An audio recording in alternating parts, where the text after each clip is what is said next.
Ziko athari kadhaa ambazo mtu anaweza kapata kwa sababu ya msongo wa mawazo. Msongo wa mawazo kwa Kiingereza wanasema stress. Ni neno ambalo linaonekana linaongelewa sana.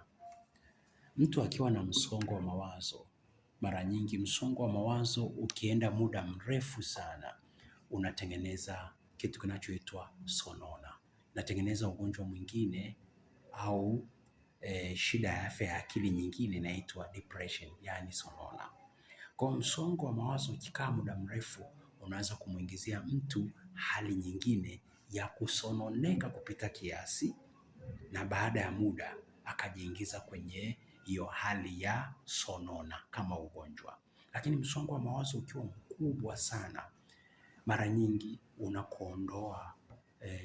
unakuondolea hali ya kupata usingizi.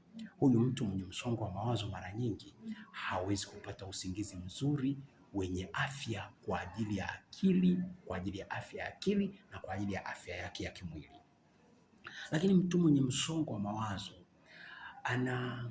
anaweza akakaa kwenye hatari ya kupata vidonda vya tumbo. Vidonda vya tumbo unaweza kupata, lakini pia unaweza kupata shida ya magonjwa ya moyo mojawapo, lakini pia unaweza kupunguza uwezo wako wa kufikiri. Uwezo wako wa kufikiri unakuwa chini. Msongo wa mawazo si mzuri. Unapunguza umakini kwenye maisha, unapunguza uwezo wa kufikiri na kupambanua mambo ndani yako, unaondoa usingizi kama nilivyokuambia. Lakini pia ukiwa na msongo mkubwa unasababisha mtu awe na, tunasema tension, muda wote yuko kama vile haja relax, na kama huja relax muda wote ni vigumu. Unaathiri kinga za mwili, inaathiri kinga za mwili, na kinga za mwili zikiathirika, magonjwa yote yanayonyanyuka yanayotokea kwenye maisha yako yanakuwa yanakuonea. Unakuta watu wanapata mafua ya kila wakati, mafua madogo kila saa, mafua.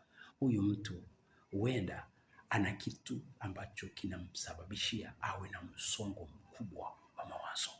Msongo huo sio mzuri, unaleta athari katika afya ya mwili na katika afya ya akili.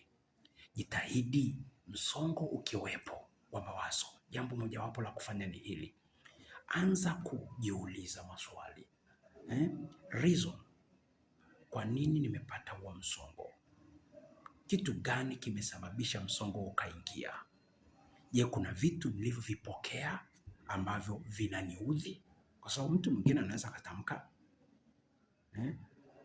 vikakuudhi ukavipokea, au kuna matukio ambayo nimeshindwa kutafsiri kwa namna inayofaa.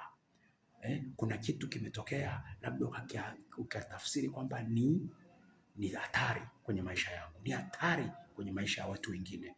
Kwa hiyo ukajikuta umekaa katika hiyo hali ya muda mrefu. Kuna wakati mwingine vitu vingine vinatokea huwezi kuvizuia.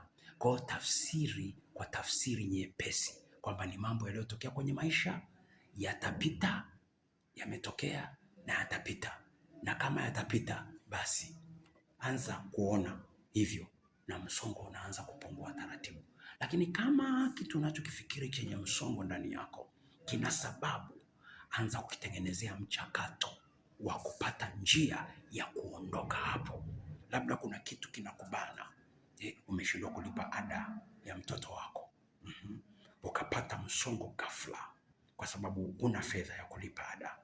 Lakini wakati huo anza kuwaza njia mbadala za kupata fedha ili huo msongo uondoke. Lakini labda kuna misongo mingine inatokea kwa sababu ya stressa, yani msababisha msongo katika maisha yako yupo tu wakati wote mbele yako. Hayo mazingira yapo tu. Shughulika na mazingira, shughulika na huyo mtu, ili kile kitu kinachosababisha msongo kiyeyuke na kuanza kupungua. Mtapata njia mbadala wote pamoja, alafu baada ya hapo msongo utaondoka. Ni muhimu unapokuwa kwenye msongo utafute njia ya kuondoka kwenye msongo mapema, kwa sababu ukikaa muda mrefu kuna madhara mengine ya jinsi ya afya ya akili yanaweza kutokea, lakini pia ya afya ya kimwili yanaweza yakatokea. Kwa hiyo ndugu yangu, ukiwa kwenye msongo, ni vizuri ukafanya juhudi za kuhakikisha kwamba msongo unaondoka mara moja katika maisha yako. Asante.